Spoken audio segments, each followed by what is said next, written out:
अब हम उदाहरण नंबर दूसरा करने जा रहे हैं। तो इसको कैसे सॉल्व करेंगे एक बार आपका ध्यान इधर होना चाहिए। यदि b बराबर q ऐसे न्यून कोण हो जिसमें कि साइन b बराबर साइन q हो तो सिद्ध कीजिए कि b q के बराबर है। इस क्वेश्चन को करने के दो तरीके हैं। हमारे को क्या करना है, इस पूरे त्रिभुज को समरूप सिद्ध करने के लिए तीनों भुजाओं को एक दूसरे के अनुपात के बराबर रखना है। तो एक अनुपात दो भुजाओं का जो अनुपात है वो तो इससे आ जाएगा, और एक भुजा का अनुपात ज्ञात करने के लिए हम पाइथागोरस का यूज करेंगे और इसका अनुपात इसके संगत निकालेंगे, क्योंकि संगत भुजाओं के जो संगत कोण है वो बराबर होते हैं। अगर बी सी क्यू आर के बराबर हो जाए तो बी और क्यू ऑटोमेटिक एक दूसरे के बराबर हो जाएंगे। तो सबसे पहला तरीका रहेगा कि आप दिया हुआ है लिखे अच्छी तरह से, इससे इंप्रेशन पड़ेगा। तो यहाँ पर मैं इसको डायरेक्ट करने की कोशिश करूँगा। तो सबसे पहले देखिए यहाँ पर आंसर बराबर साइन बी बराबर साइन क्यू से। देखो साइन का मतलब क्या होता है, लाल कक्का के फॉर्मूले से, कि लाल कक्का यानी कैसे कि लाल बट्टा कक्का। किस तरह से यूज करेंगे इसको समझना है कि पहला जो होता है वो साइन के लिए, दूसरा सेकंड कोस के लिए और थर्ड टेन के लिए। जो इससे पहले उदाहरण किया ना उसमें मैंने समझाया था इसको। तो लंब बट्टा कर्ण होता है साइन थीटा का मतलब, ठीक है। तो यहाँ पर साइन बी है, अब बी का मतलब थीटा ही है।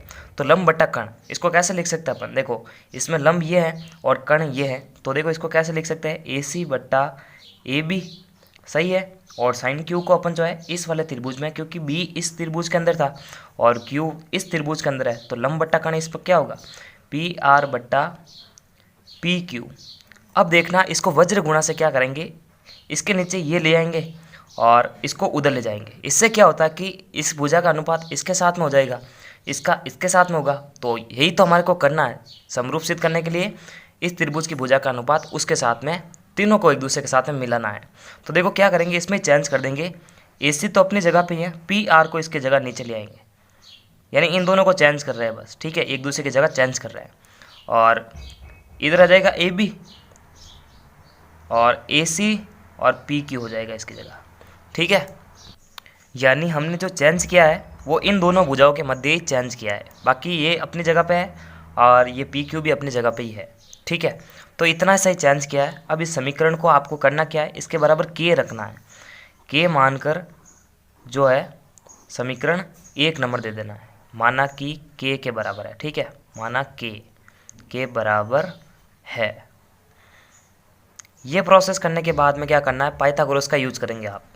पाइथागोरस का यूज करेंगे और इसमें बी सी का ज्ञात करेंगे और उसमें क्यू आर ज्ञात करेंगे। तो अब जो है पी टी ओ से, पी टी ओ का मतलब क्या है, पाइथागोरस थ्योरम से त्रिभुज ए बी सी तथा त्रिभुज पी क्यू आर में। अब पाइथागोरस का यूज कैसे करेंगे, कर्ण स्क्वायर बराबर लंब स्क्वायर प्लस आधार स्क्वायर। अब यहाँ पर बी सी और क्यू आर इनका आधार है, तो आधार का सूत्र क्या बनता है, आधार स्क्वायर बराबर कर्ण स्क्वायर में से लंब का स्क्वायर निकालना है, ठीक है। तो इससे हमारे पास में क्या आ जाएगा कि दोनों के आधार आ जाएंगे।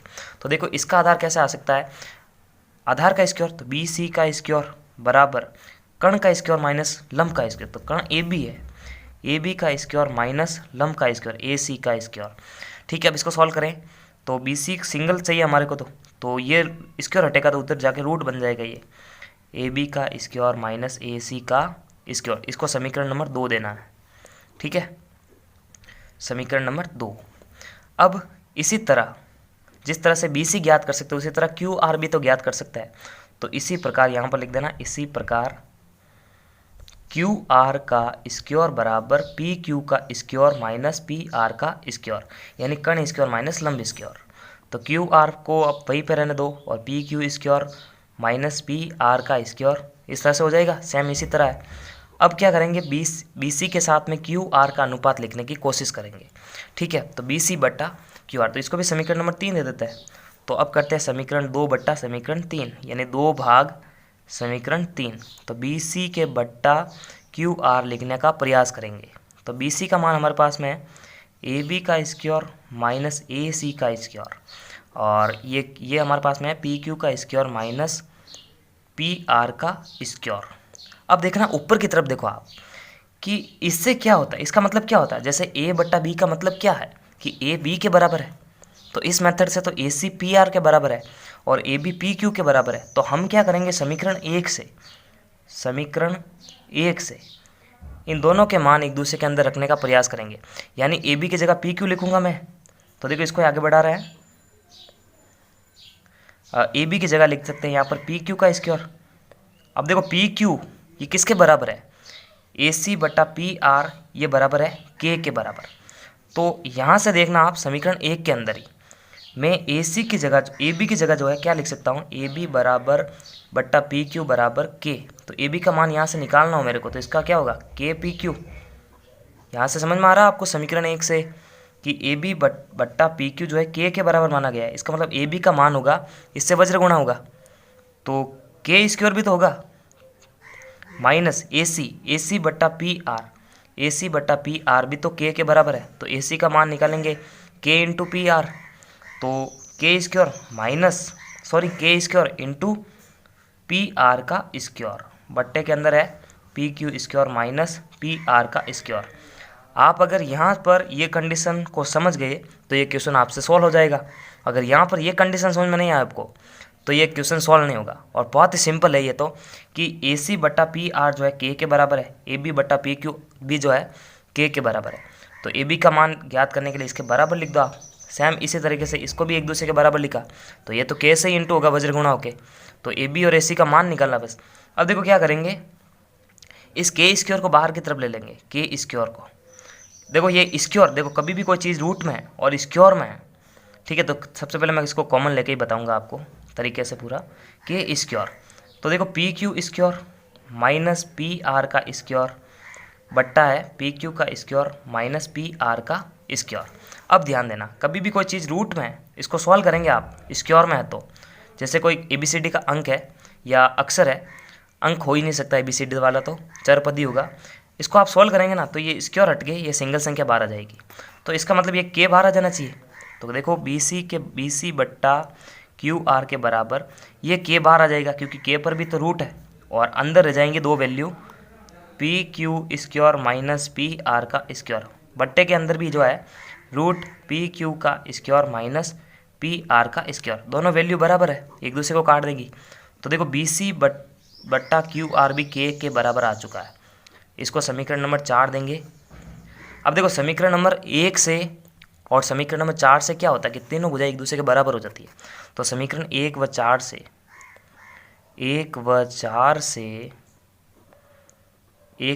से क्या होता है कि ए सी बट्टा पी आर, ए बी बट्टा पी क्यू और बी सी बट्टा क्यू आर, क्योंकि देखो ये भी के बराबर आ चुका है और वो दोनों भुजा भी के बराबर है, तो अपन जो है के की जगह लिख सकते हैं बी सी बट्टा क्यू आर। तो देखो 1 व 4 से क्या बन रहा है, यही फॉर्मूला बन रहा है।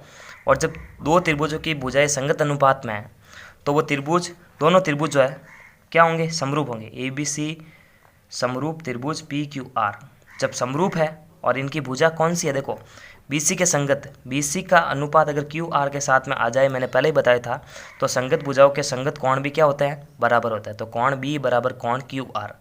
तो यहाँ पर आपको छोटी सी लाइन लिखनी है लास्ट के अंदर कि संगत भुजाओं के संगत कोण भी आपस में बराबर होता है, संगत भुजा बराबर है तो संगत कोण भी बराबर होता है। ये छोटी सी लाइन लिख देना, ठीक है। तो ये क्वेश्चन सॉल्व हो जाता है। बहुत ही सिंपल तरीके से मैंने आपको समझाया है, इसको बस 1-2 बार आपको रिपीट करना है। पहले ट्रिक मैंने सबसे पहले बताई थी कि इन दोनों की भुजा एक दूसरे के बराबर है, इस वाले साइन थीटा से और साइन क्यू से, है ना। तो फिर वज्र गुणा करके इसका अनुपात इसके साथ में लिखो, इसका इसके साथ में लिखो, इसका इसके साथ में लिखो। यानी हमारा मेन उद्देश्य इसको समरूप सिद्ध करना। समरूप सिद्ध करने के लिए 3 कारण चाहिए हमें। तो 3 कारण का मतलब है कि सभी भुजाओं को एक दूसरे के बराबर लाना था। तो ये तो एक दूसरे के बराबर आ गई, लेकिन ये BC और QR एक दूसरे के बराबर नहीं आई। तो इसके बराबर हमने के मान लिया और के मान कर ये वाला फॉर्मूला लगाया, तो BC का मान भी हमारे पास में आया, QR का भी आया। फिर हमने जब इसको अनुपात में लिखा तो AB और AC का मान जो है समीकरण 1 से लिखा कि AB PQ के बराबर हो सकता है। क्यों? क्योंकि ये दोनों हमने के बराबर माना था, यानी ये वैल्यू भी के बराबर है, ये वैल्यू भी के बराबर है, तो AC का मान निकाला जा सकता है वज्र गुणा से। तो इस तरह से निकल जाएगा। तो नमस्कार, थैंक्स फॉर वॉचिंग, और पूरे चैप्टर की प्लेलिस्ट की लिंक आपको वीडियो के डिस्क्रिप्शन बॉक्स में मिलेगी। तब तक के लिए लाइक, सब्सक्राइब और शेयर करें।